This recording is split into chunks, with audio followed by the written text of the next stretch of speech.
What's up guys, NepentheZ here and welcome back to another episode of the Road to Glory account. You can see the screen on the screen now, the team on the screen. I have got attribute cards on most of the players because I've got a whole bunch of bronze attribute cards that I may as well use because they're just sitting in the club. Some of them are untradeable, some of them obviously from the bronze pack method that don't sell. These are the two teams I've got. I think I ran through them in the last episode. I've basically built two really cheap teams to go into divisions with until team of the season because we've got a nice amount of coins.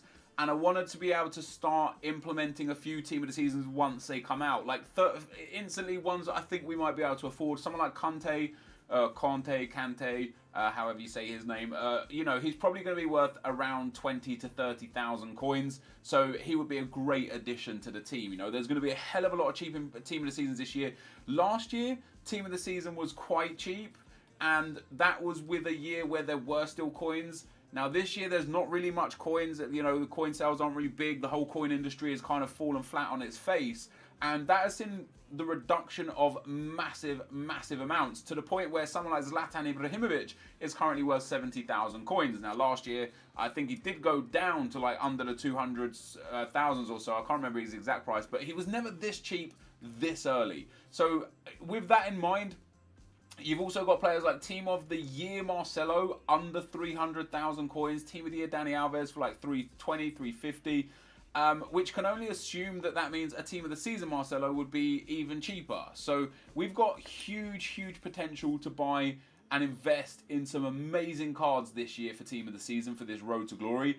And of course the aim is to, you know, to make the best team possible and to, of course, you know, win Division 1, win everything that's possible. I do hope that there's a lot of tournaments during Team of the Season with free untradeable packs because that would be very helpful to us. Now the first team we come up against is a full Bundesliga team. Frightening team. Royce, Lewandowski, Aubameyang, Costa, Muller, Vidal. What a great midfield. And I've unfortunately and accidentally got my my keeper taking my set pieces, but it didn't really make any difference because we've got the ball with Rakitic on the edge of the box. Step inside, lovely little ball roll, drag back into the space, shoots near post. OP 1-0 to me. And we only, of course, need 3 points to go get ourselves promotion and to get ourselves that I think 6,000 coin bonus. Now something I want to talk about as you're watching the gameplay unfold here, guys, is the coin bonuses. There's a really easy way to make a lot of coins if you're even semi good at FIFA. What you're going to want to do is go and make yourself a brand new account, get unlocks if and where possible for coin boost, but it's not relevant. The prize you get for winning Division 6, which is 6,000 coins, is the same prize or 1,000 coins less than the prize you get. What a goal from Hesse, by the way. Is the same as you get for holding Division 1. Now, of course, you need to win 8 out of 10 games to win Division 1 and get the 15k unlock. Or you can, like, you could basically win Division 6 if it's easy to you because, like, for me, it's quite easy. I don't know, they're just easier opponents. Apologies to hit the mic there. If it's easy for you to win Division 6 and get that 6,000 coins, win Division 6. Just go and relegate yourself on purpose. Get the coin like unlock for getting relegated from Division 5, which I still think is about 2,500, maybe 3,000 coins, and then go and get yourself promoted again. And it's a really good way that over just 5 or 6 games, you can keep making 6, 7, 8,000 plus a few match coins. You can just keep rinsing and repeating, rinse and repeat. And obviously, you're going to have a team. You're going to have a team to be able to get there. Now, I've proven here why, you know, I've got super cheap teams here. You can get even cheaper teams than this and get you good coins. Or you can even do it in like Divisions 8 and 7 or 7 and 6 and just keep relegating and promoting yourself between the divisions to maximise your coin benefits. There's nothing against it in the EA terms and regulations. The only thing you might have a problem with is when transferring these coins over to your main account, what you'd have to do, what I would do is I'd buy a bronze pack for 400 coins. I'd then list the player for max bin, buy it from the other account. You've transferred your coins, you've lost the tax. Could it be problematic? Could you potentially be seen as buying coins? Yes. Would you be? I don't think so. Not for the small amount of coins it will be. Anyway, guys, into Division 5 for our first game. That's just a little tip if you wanted to do that. There's no pressure. No, you don't have to do it. For me, it's just a nice coin-making technique that I would probably use if I didn't have the luxury of being able to buy FIFA points when I needed them and such, you know. We came up against this really weird team.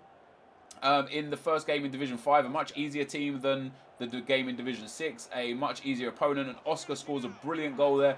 This is the first time using this BPL team, so I was interested to see how it played, and I was very happy with how it played. Nemanja Matic is amazing. The only player I would want to replace is Benteke for maybe someone like a Sturridge or something, because I don't know, he just didn't feel very good. He didn't feel very good for me. He felt a bit slow, a bit sluggish. Now, the only reason why I'm keeping him is because he's untradeable, and we got him in one of those free packs, of course.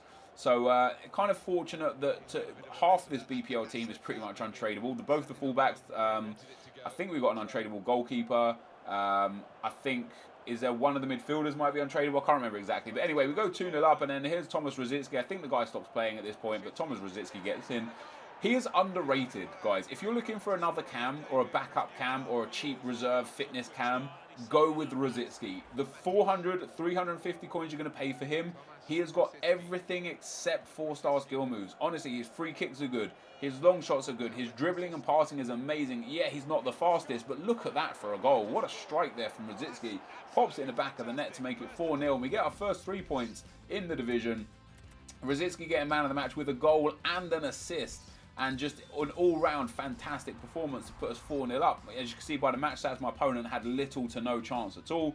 And I'm very happy to get my first 3 points in Division 5. So we go straight into the next game, still using a BPL team. We come up against one of the best teams we've faced in this series so far. Aguero, Hazard, Inform Shaqiri, Torre, Coutinho, Ramirez, Otamendi. He's got the non-upgraded Koscielny, but he's got the upgraded Bellerin. And this wasn't really a tough game, I got to be honest. Even though, quite like in the first game, was it the first game we went 1-0 down? I can't remember if we did anyway, but we went 1-0 down after just 16 minutes to a nice Aguero finish. Can't take much away from that.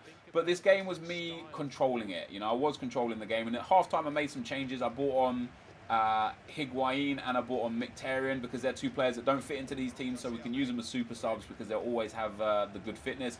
And straight away here we got Mkhitaryan on the ball, lays it out wide to Loic Remy. Remy with a couple of ball rolls loses the ball, but my opponent gives it straight back with a really weak clearance. Falls to Ericsson. Ericsson gets in the box. Ericsson shoots. Ericsson hits the post, and Matic, of all people, is there to put it in the back of the net. So 1-1 after 48 minutes. Just a couple minutes later, we steal the ball. Remy picks up the loose ball, evades the first tackle. He's now got a good run on because he's in behind, and he gets the ball through to Oscar. Oscar takes one touch to set himself, smashes that one across the face of the keeper, and we go 2-1 to the good after 50 minutes. And it wasn't long before the next goal came, if I remember correctly, just 10 minutes later.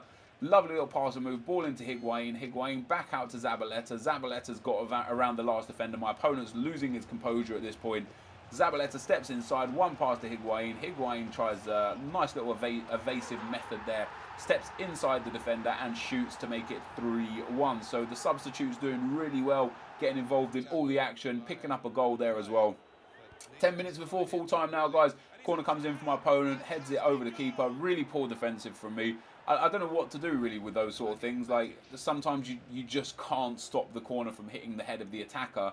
But this game was pretty much in the bag anyway. I was dominating. My opponent was all out attack. I was creating chance after chance, and a beautiful passing move there. The ball falls to Mkhitaryan, who again is a sub that can score. So both of our subs get on the score sheet. I think Mkhitaryan got an assist in there as well. Higuain had a great game. And just in general, I felt better with those in the team than the Rosicky and the Benteke. I didn't think they were doing much that game. As much as I was singing Rosicky's praises in the last game, I took him off because it just wasn't, I don't know, it didn't feel right, didn't feel good.